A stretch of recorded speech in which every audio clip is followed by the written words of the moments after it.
bom dia, Fernanda. Obrigado aí por aceitar o nosso convite desse bate-papo econômico-jurídico, né? Apresentar a todos que estão nos acompanhando. A Fernanda é economista-chefe do Banco Ouro Invest, colunista aí de veículos super tradicionais da mídia. Vou começar tratando de um assunto que é muito comum, né, para os economistas nesse momento do ano, final de ano, chegando o Natal. Vamos falar o que aconteceu em 2020, o que a gente pode tirar de lição, né? Um ano atípico, né? Nossa, bom, deixo contigo aí a bola para você falar um pouco para a gente. Bom, primeiro, muito obrigada pelo convite. É sempre bom poder, né, passar um pouco do que a gente está vendo, enfim, eu acho que é sempre uma conversa enriquecedora, ainda mais quando a gente sai do falar de economista com economista, né, assim, a gente acaba sempre trocando informações mais preciosas do meu ponto de vista, né, então, muito obrigada. Bom, primeira pergunta difícil, né, porque, assim, acho que a gente aprendeu muita coisa esse ano, assim, eu acho que a gente nem conseguiu ainda absorver tudo que a gente vai tirar de aprendizado, né, eu sempre falo que, possivelmente daqui a uns 5, 10 anos, a gente vai ainda estar aprendendo com essa pandemia e com o que a gente vivenciou esse ano, né, então, assim, eu destaco algumas coisas quando me perguntam isso, né. O primeiro deles, acho assim, vamos falar primeiro do lado positivo, depois eu falo um pouco do lado negativo, tá? Então, assim, acho que do lado positivo eu destaco duas coisas. A primeira delas é o salto de digitalização que o mundo inteiro deu, né? Eu acho que se a gente tivesse essa mesma conversa em dezembro de 2019, possivelmente a gente estaria tendo ela ao vivo, né? A gente estaria pensando numa forma de fazer um evento, de convidar os clientes para estar numa sala com a gente, o que é legal, que eu estou até sentindo falta dessa troca mais humana, mas eu acho que permitiu aí que a gente tivesse um salto de digitalização em todos os setores da economia de uma forma muito importante. Então, acho que a gente evoluiu muito em muito pouco tempo e de forma muito rápida, né? Isso serve para o mundo inteiro. E o segundo ponto foi a capacidade do Brasil de se adequar à situação, né? Assim, acho que a gente sempre soube que o ser humano, por definição, ele tem uma capacidade adaptativa muito grande, mas o Brasil, com todos os problemas sociais e econômicos que a gente tem, eu acho que a gente até que se saiu bem, né? Por que eu estou falando isso? Se a gente tivesse conversado em abril, maio, assim que começamos a ter esse cenário, que a gente não sabia muito até onde ia, e a gente ainda não sabe, mas assim, eu estava no time que eu falava assim, o PIB de 2020 vai ser menos 10, né? E então eu achava que a gente ia ter um cenário muito pior do que a gente está vivendo. Tem alguns pontos, algumas questões que trouxeram esse cenário um pouco melhor em termos de números. Mas eu acho que a capacidade adaptativa do brasileiro foi muito importante nesse período. Então, eu acho que esses dois pontos são bem positivos para o Brasil, em termos de aprendizado. E aí, o outro ponto, o outro lado, que é o lado negativo, que eu acho que a gente aprendeu, infelizmente, a duras penas, que é a percepção da nossa necessidade quase que sobre-humana de ter investimento em saúde. Né? Eu acho que percebeu-se, né, que assim, é claro que a gente tinha lá, né, e aí saúde é sempre um tema mais social, mais Estado, né, mais governo, quando a gente pensa no tema saúde, né, de forma geral no mundo inteiro.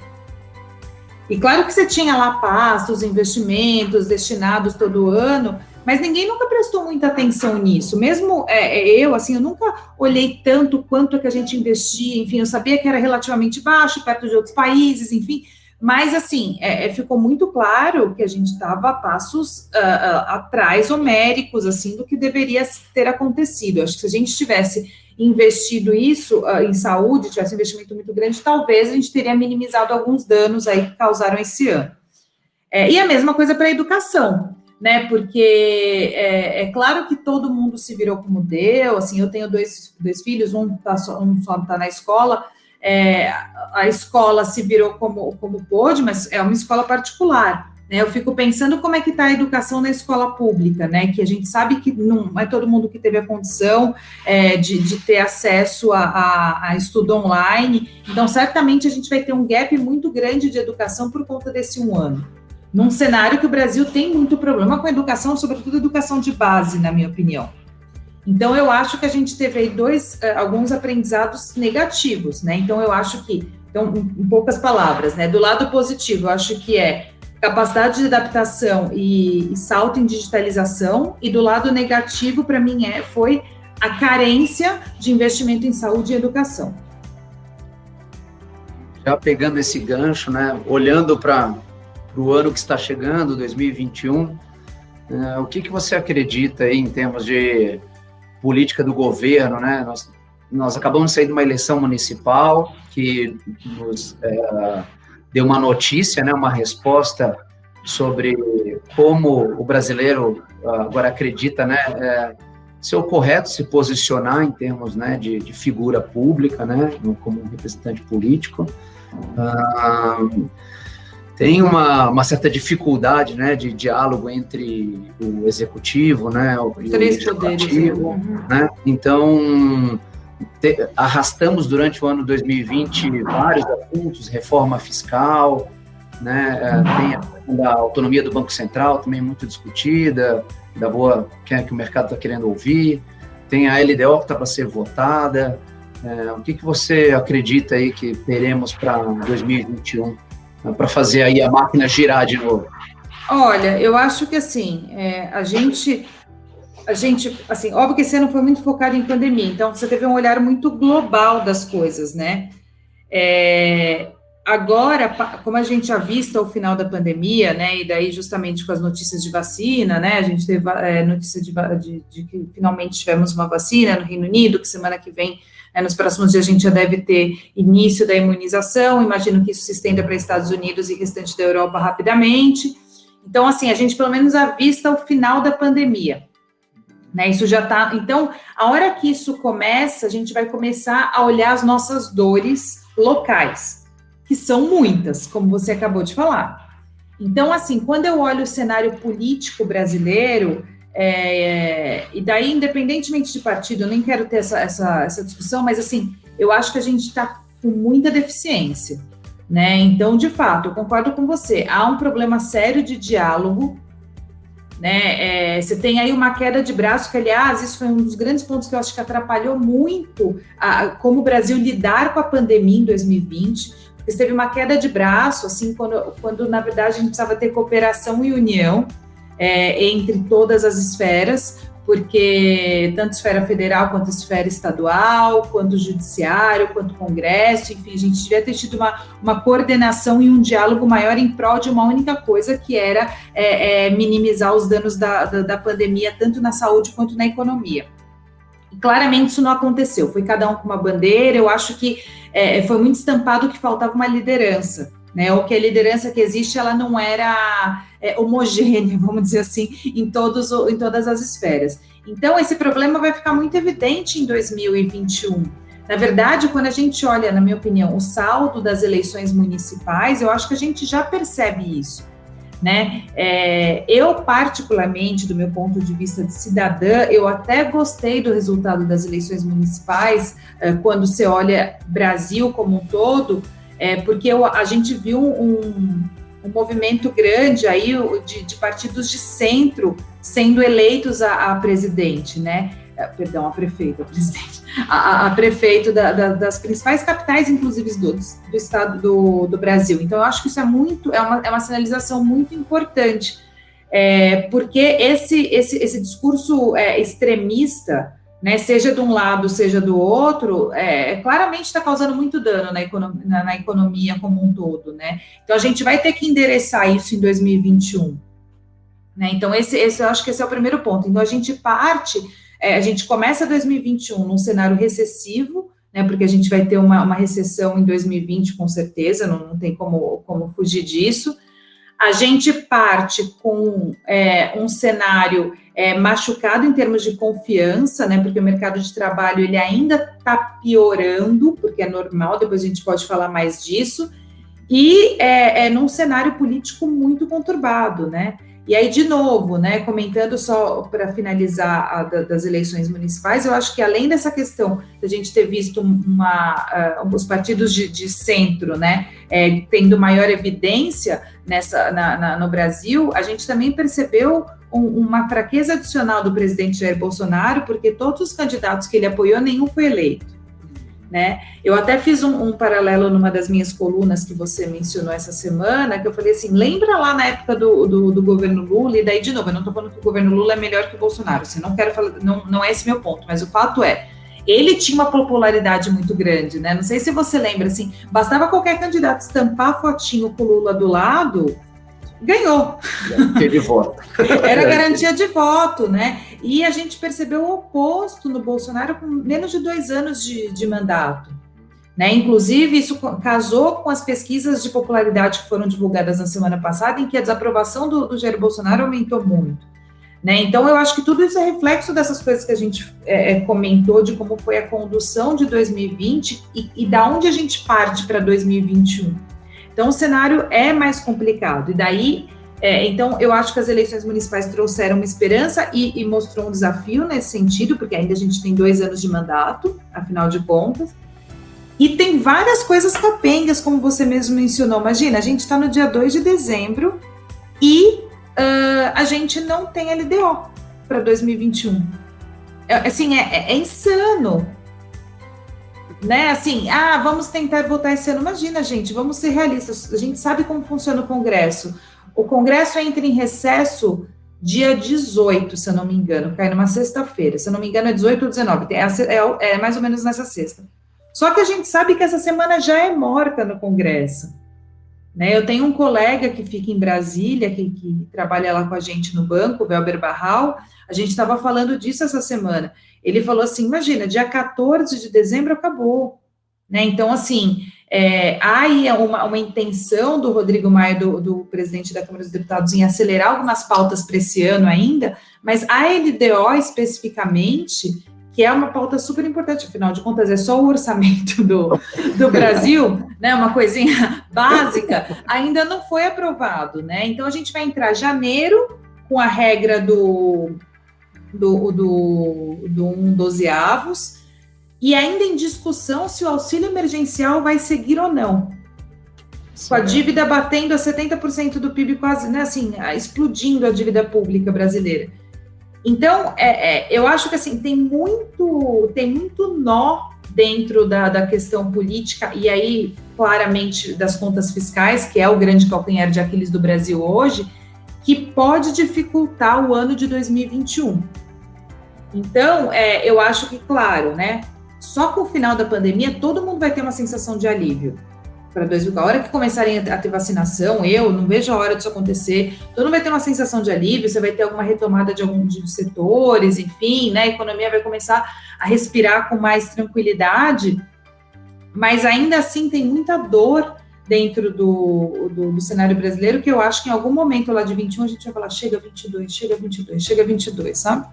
Então, assim, eu acho que é um cenário melhor, claro, por definição, por conta do final da pandemia, mas ainda ele é bem tortuoso para 2021.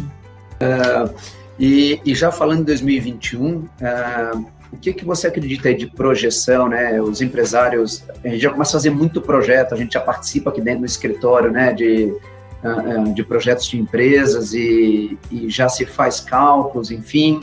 O que você imagina aí teremos de Selic, a parte de câmbio também, né? Que o Banco Universo aí é muito forte. Inflação também. O que você pode nos falar em relação a isso? Olha, eu sempre brinco que, assim, projeção, embora é o que economista faça, são assuntos difíceis de lidar, porque a gente erra. A projeção ela é feita para errar, né? Quando fala de câmbio, então, mais ainda, né? E daí, assim, gosto sempre de citar Delfim Neto, que ele tem uma frase que eu amo, que ele fala assim, tem 2 coisas que podem levar o homem à loucura, o amor e os estudos da taxa de câmbio. Ótimo. Então, assim, acho que isso já deixa bem clara a dificuldade. Então, assim, feito esse introdutório, que eu acho importante falar sempre, o que eu acredito para 2020? Eu acho que a gente vai ter um cenário mais inflacionário. Isso foi uma bola que a gente cantou lá em abril, porque a gente viu um cenário de muito auxílio fiscal, né? E taxas de juros muito baixas, né? Aliás, né, 2% de taxa de juros, a menor taxa da história brasileira. E eu sempre falo, né, assim, taxa de juros, ele ajuda a você ter um estímulo de consumo. A expansão fiscal é na veia, é você dar dinheiro, que foi o que aconteceu nesse ano. Né? Então, imagina, foram mais de 60 milhões de famílias ganhando R$600 por 3, 4 meses. Então, foi muito dinheiro rodando na economia. Então, assim, era esperado inflação. Então, primeiro começou, só alimentos por uma questão de oferta. Agora, não, mas assim, a gente já começa a ver outros itens a mostrarem incômodo. Então, assim, eu particularmente estou incomodada com a inflação, mesmo porque o histórico brasileiro é de um cenário inflacionário. Né? E quando eu falo isso, o que eu quero dizer é que inflação tem inércia. Então, assim, em poucas palavras, imagina só, você tem uma escola, você é dono de escola, você vai olhar a inflação do ano anterior para reajustar as mensalidades. Então, isso é a inércia. E, além disso, você sempre dá uma arredondada para cima, né? Então, vamos supor, a inflação vai fechar esse ano, por exemplo, a uns 4,20, mais ou menos. Vamos jogar uns 5,5 aqui. Entendeu? E isso vai para tudo, né? Então, a inércia inflacionária no Brasil é muito grande. Então, esse é o primeiro ponto que me incomoda a inflação para 2021. Além disso, a gente vai ter uma volta de atividade econômica por conta do final da pandemia, com muita liquidez acontecendo. Né? Embora o mercado de trabalho esteja fraco, o dinheiro, como eu mencionei, que foi entregue na mão dos brasileiros, e eu não estou criticando, eu acho que deveria ter sido feito isso, talvez com algum controle maior, enfim, e que pensa-se em extensão desse programa, certamente é uma fonte de inflação para o ano que vem. Então, acho que a gente vai ter um cenário mais inflacionário. E aí, em resposta a isso, o Banco Central vai ter que subir juros. Inclusive, o mercado hoje, ele já discute se o Banco Central não está sendo leniente com o aumento de taxa de juros. Porque a gente vai encerrar a inflação acima da meta, aí, ok, foi alimentos, aí agora, né, não sei se você viu, a ANEEL, ela anunciou aumento de bandeiras tarifárias para conta de luz. Então, só para quem não sabe, né, a ANEEL, ela tem um sistema de bandeiras tarifárias. A bandeira verde é simplesmente o que você consome, pronto. Se você vai para a bandeira amarela, você tem um acréscimo para cada 100 kWh. Na bandeira vermelha, que ela é dividida em 1 e 2, você tem acréscimos mais ainda. A gente já foi para a bandeira vermelha. Eles anunciaram por conta de consumo e baixo de reservatório de água. Né? Então, a gente já vai ter acréscimo na conta de luz este mês, em dezembro. E além disso, a conta de luz tem um componente altíssimo da inflação, porque, afinal de contas, está super dentro da cesta de consumo dos brasileiros. Então, assim, é mais um ponto inflacionário.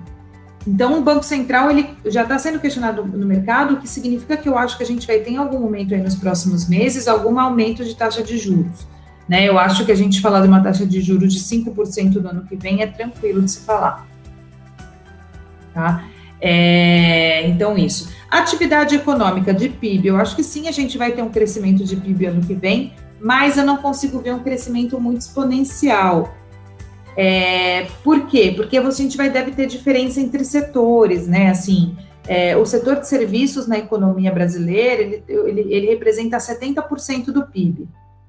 E uns 60% do setor de serviços são ambulantes, são pessoas que precisam, que não conseguem fazer trabalho remoto, como a gente, por exemplo, né? Nós dois somos do setor de serviço, né? Bancos e serviços de advogado, mas a gente consegue fazer um home office. Eu estou na minha casa nesse momento, mas não são todos os setores, não é todo o setor de serviço. Então, isso certamente vai atrapalhar. E quanto mais a pandemia se estender para 2021, né, e a gente sabe que a gente está eventualmente vendo uma segunda onda, enfim, pior para a atividade econômica vai ser.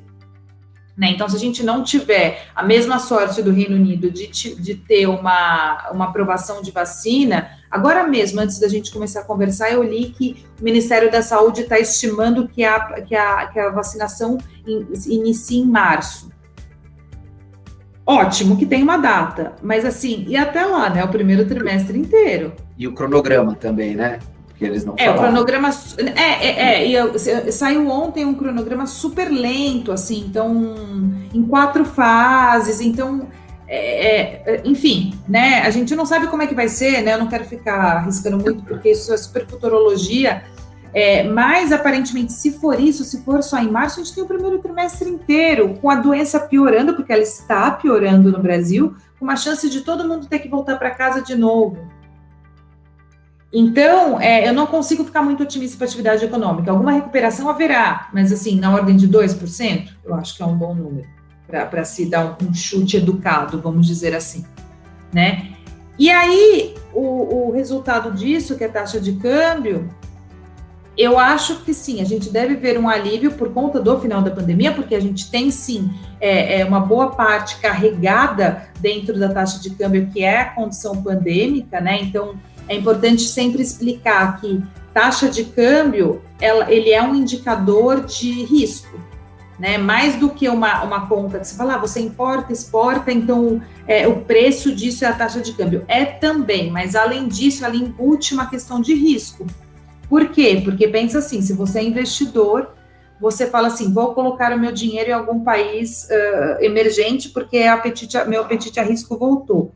Só que aí eu olho para o Brasil e falo assim, nossa, olha a situação como está lá. Olha só essas discussões dentro do governo, né? Olha esse diz que me diz, que estão politizando vacina. Não vou colocar não, vou pôr meu dinheiro em outro emergente.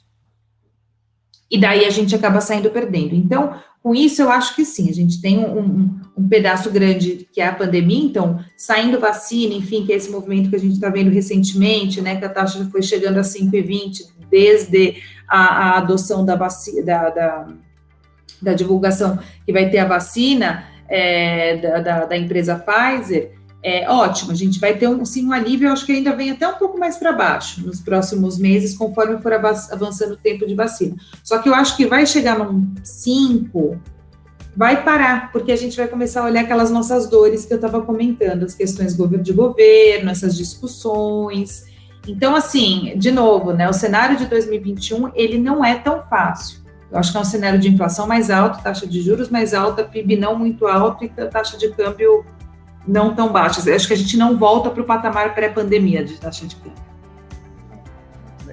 Legal seus comentários aí. E pegando um gancho com o que você falou antes do setor da saúde, você acredita que mesmo nesse singelo crescimento aí que você acredita, existe algum setor que vai se destacar, né? Ou vai ser um crescimento meio linear, homogêneo das atividades econômicas?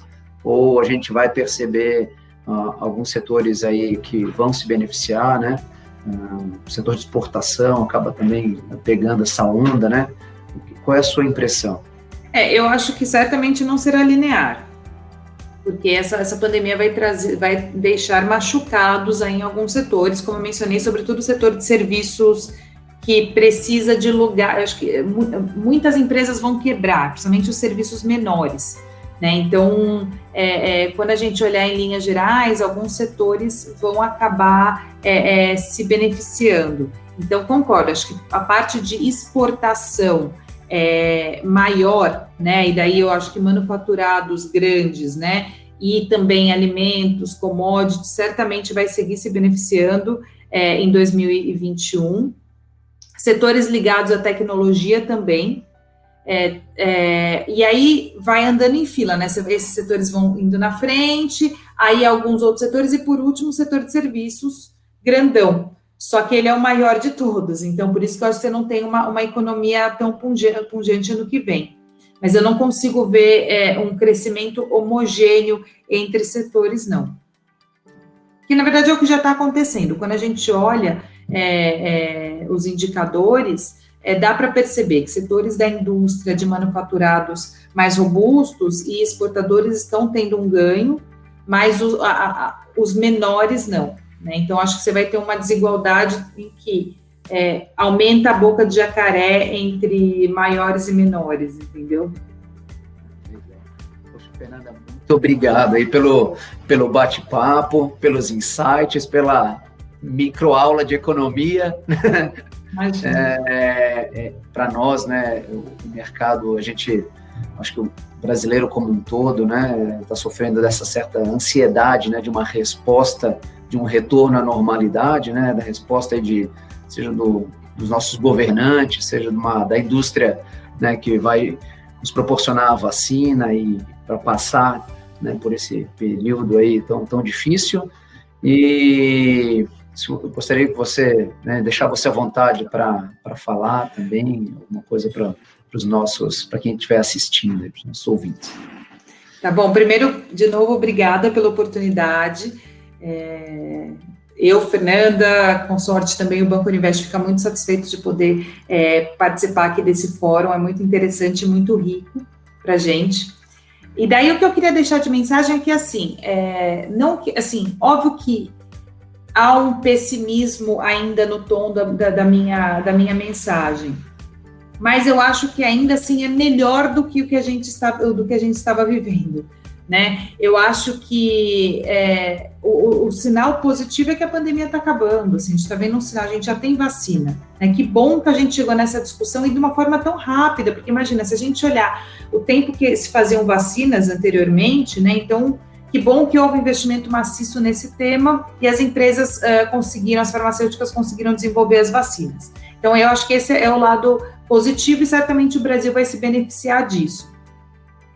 Por outro lado, eu acho que tem discussões internas muito sérias ainda para ocorrerem nos próximos meses, né? E que a gente tem que prestar atenção no que está acontecendo e demandar dos nossos políticos a escolha correta e que faça mais sentido, né? E que a gente comece a perceber que assim, eles trabalham para nós e não o contrário, né? Então, acho que é necessário uma ação da sociedade, eu não estou falando de manifestação, nada disso, mas assim, de uma ação de cobrança, né? Porque a gente vai sair muito machucado dessa pandemia e para a gente voltar a acelerar, a gente precisa de investimento em infraestrutura, a gente precisa de investimento em educação, né? A gente, assim, no meu ponto de vista, mais do que você fazer distribuição de dinheiro, né? Como, por exemplo, o auxílio emergencial, acho que ele pode seguir mais em pessoas que de fato precisem, mas eu acho que mais do que isso, assim, a gente tem que exigir deles investimento, porque o que o Brasil carece hoje, especificamente, é de investimento em diversas áreas, sobretudo infraestrutura. Então, eu acho que é isso que a gente tem que ficar de olho para ver se a gente consegue ir para esses passos.